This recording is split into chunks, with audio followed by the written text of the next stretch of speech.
Hai, nama aku Cindy Octavia Manalu, NIM saya 424251111 dari Prodi TRE kelas Malang A. Program ini dibuat untuk menampilkan deretan angka secara bertahap, mulai dari nilai awal hingga nilai akhir, dengan kenaikan tertentu yang ditentukan oleh pengguna.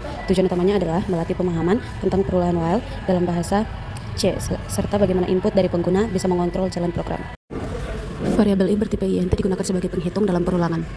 Printf itu untuk menampilkan teks ke layar sebagai pengantar bahwa program menggunakan perulangan for. I sama dengan 1 adalah nilai awal I adalah 1.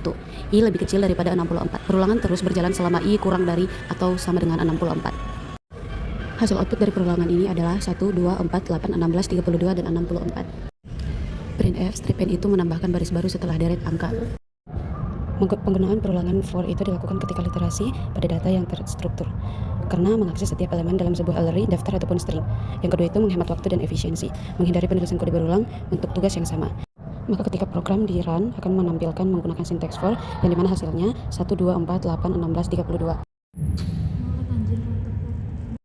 Program ini dibuat untuk menampilkan deretan angka secara bertahap, mulai dari nilai awal hingga nilai akhir, dengan kenaikan tertentu yang ditentukan oleh pengguna. Tujuan utamanya adalah melatih pemahaman tentang perulahan while dalam bahasa C, serta bagaimana input dari pengguna bisa mengontrol jalan program. Perulangan while digunakan untuk mencetak nilai counter selama nilai masih kurang dari atau sama dengan nilai akhir, di mana loop nilai counter ditampilkan lalu ditambah dengan nilai increment. Proses ini terus berulang sampai kondisi counter akhir tidak lagi terpenuhi. I sama dengan 1 adalah nilai awal I adalah 1. I lebih kecil daripada 64. Perulangan terus berjalan selama I kurang dari atau sama dengan 64. Perulangan while memiliki sinteks yang lebih sederhana dibanding for karena hanya membutuhkan satu ekspresi, yaitu kondisi yang akan dievaluasi. Maka ketika program akan di-run, hasilnya akan tetap sama ketika kita menggunakan for, yang dimana hasilnya adalah 1, 2, 4, 8, 16, 32, dan juga 64. Di sini saya akan menjelaskan tentang simbol flowchart. Yang pertama kita menggunakan one page, yang dimana kita akan start ataupun memulai. Yang kedua adalah proses, di mana kita akan memproses perhitungan ataupun proses pengelolaan data.